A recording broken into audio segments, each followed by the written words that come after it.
தினம்தோறும் விளக்கேற்ற நல்ல எண்ணெய் இதயம் நல்லெண்ணெய். ஊடக நண்பர்களுக்கு வணக்கம். நேற்று கரூரில் நடந்த துயரமான ஒரு சம்பவம். நடிகர் விஜய் அவருடைய கூட்டத்திலே நெரிசலில் சிக்கி இப்பொழுது வரை 40 பேர் இறந்திருக்கின்றார்கள். இந்த செய்தியை கேட்டவுடன் எனக்கு தனிப்பட்ட முறையில் மிகுந்த மனவேதனை, அதிர்ச்சி. இன்னும் அதிலிருந்து நான் மீளவில்லை.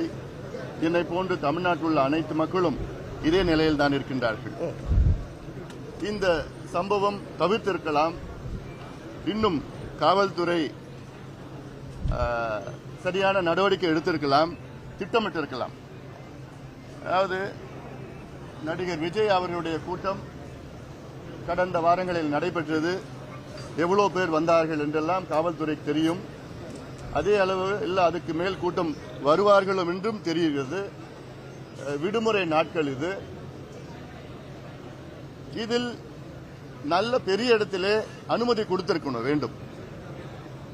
இன்னும் சொல்ல போனால் ஒரு மைதானத்திலே அனுமதி கொடுத்திருக்கலாம். ஒரு குறுகிய தெருவிலே அனுமதி கொடுத்து ஆயிரக்கணக்கான மக்கள் அங்கே நெரிசலில் தவிர்த்து, அது மட்டுமல்ல, அரசியல் கட்சிகளும் பொறுப்புடன் நடந்து கொள்ள வேண்டும்.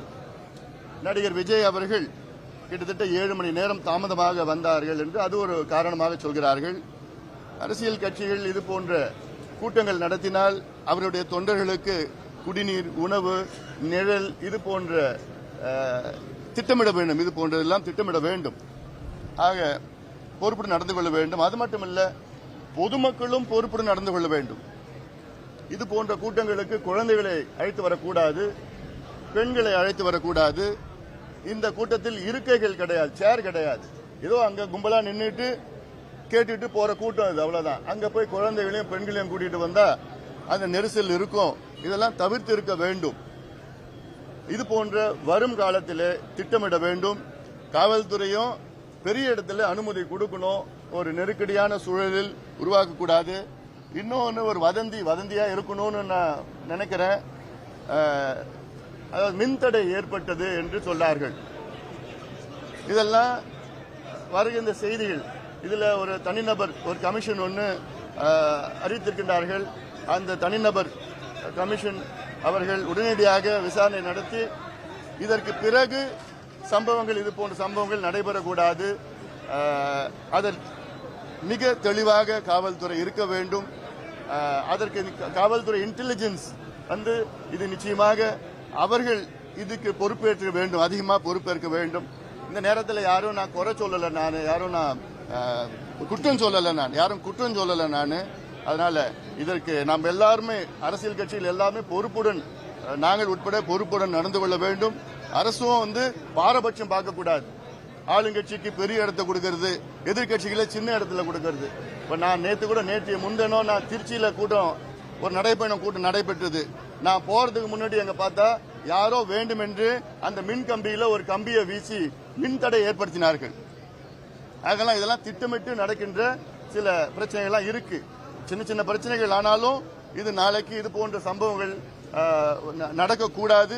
அதற்கு எல்லோரும், காவல்துறை, ஆளுங்கட்சி, அரசியல் கட்சிகள், பொதுமக்களும் பொறுப்புடன் நடக்கணும். ஏன்னா இன்னும் தமிழ்நாட்டில் இன்னொரு கலாச்சாரம் இருக்கு. சினிமா கலாச்சாரத்தில் யாராவது ஒரு நகை கடை திறக்கிறதுனா அங்க பார்த்தா ஒரு 10,000 20,000 பேர் கூடுவாங்க. அது யார் வந்தாலும் சரி, சீரியல் நடிகர்கள் வந்தாலும் சரி, யார் வந்தாலும் சரி, ஒரு கூட்டம் கூடுவாங்க. இந்த கலாச்சாரம் இருக்கு.